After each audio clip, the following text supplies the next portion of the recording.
Hello students, welcome back to accountancy from A. आज हम class 12th Indian economic development chapter 1 Indian economy on the eve of independence के important topic occupational structure को detailed में समझेंगे।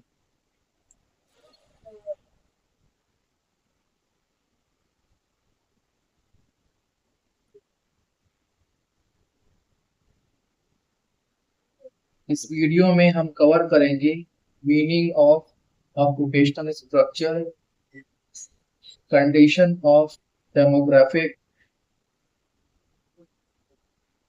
Exam oriented important points. Student board exams में इस topic से direct theory question पूछे जाते हैं, इसलिए कॉन्सेप्ट क्लियरिटी बहुत इंपॉर्टेंट है।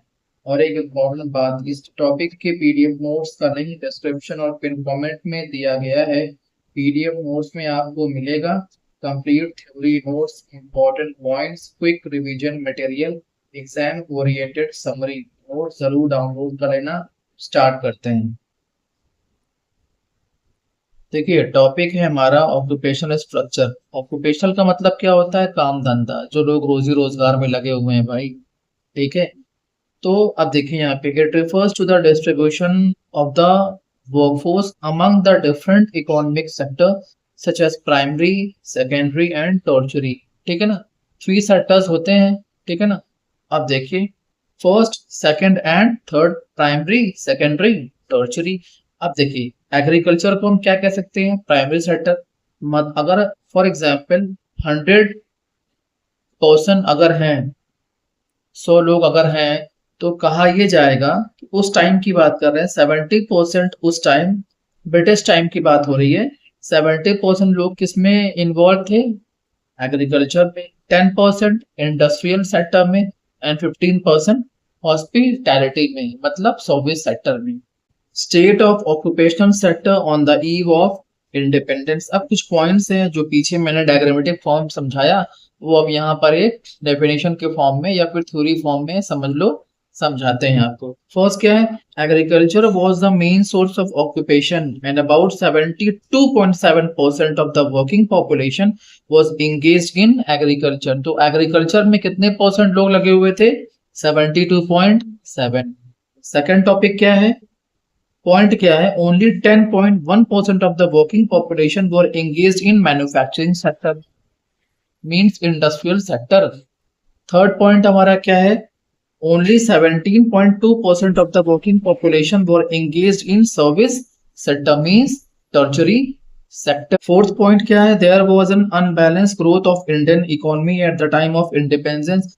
अनबैलेंस का मतलब यह है, क्या कह सकते हैं भाई, कुछ लोग एग्रीकल्चर में लगे हैं, कुछ लोग इंडस्ट्रियल में लगे हैं, कुछ लोग टर्शरी में लगे हैं, मेन सर्विस सेक्टर में।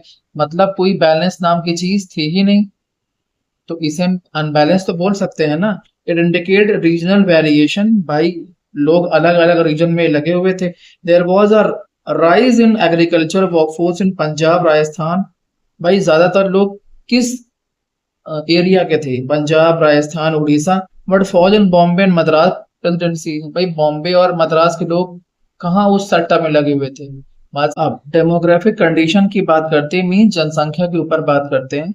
अगर लिटरेसी की बात की जाए, लिटरेसी की बात की जाए तो 16% की लिटरेसी थी, और इलिटरेसी की बात की जाए तो 84% की इलिटरेसी थी। लिटरेसी में गर्ल्स की बात की जाए तो 7% की है। बॉयज के बारे में अलग से कोई पॉपुलेशन कंट्री पॉपुलेशन काउंटिंग, जिसे हम सेंसस कहते हैं, 1881 अगर पॉपुलेशन काउंटिंग की बात की जाए, जिसे हम सेंसस कहते हैं, तो 1881, 1891, 1901, 1921, 1931। स्टार्टिंग कहाँ से हुई थी? 1881 से। तो हर 10 साल के बाद काउंटिंग होती थी। ठीक है ना। 1991 की बात की जाए तो पहले और बाद, पहले जो था मतलब पॉपुलेशन बहुत स्लो चलती थी, 21 के बाद फास्ट पकड़ने लगी। डेमोग्राफिक कंडीशन, आप डेफिनेशन देख लीजिए इसकी, जो बात पीछे की है। India's first official census, first official census कब स्टार्ट हुआ? Operation was undertaken in the year 1881 में, पीछे बताया। After that the census has been conduct after 10 year, और हर 10 साल के बाद सेंसस का कैलकुलेशन होता था पॉपुलेशन के बेस्ड पर। It include a detailed estimation of population size, यहाँ पर सिर्फ साइज की बात नहीं होती, उनके डेथ रेट और बर्थ रेट की भी कैलकुलेशन होती थी। 1921 of years of the great divide in the history of population growth in India, because the growth rate of population was generally low before 1921। बताया पीछे 21 से पहले ग्रोथ रेट बहुत स्लो थी, जिसे हम first phase of demographic transition मतलब बदलाव कहते हैं। बट आफ्टर दिस ईयर मतलब 21 के बाद there has been a considerable and continuous increase in the population, जिसे हम second phase of demographic transition या बदलाव कहते हैं।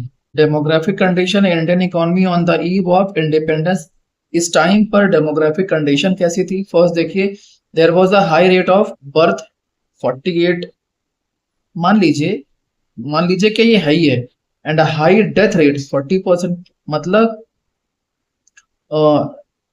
बर्थ क्या था 48 और डेथ रेट क्या थी 40, indicating a very low survival which was nearly 8% 1000 per annum, मतलब हर साल 1000 में 8% लोग ही जी पाते थे। सर्वाइवल मतलब जी पाते थे, ठीक है ना, जीवन।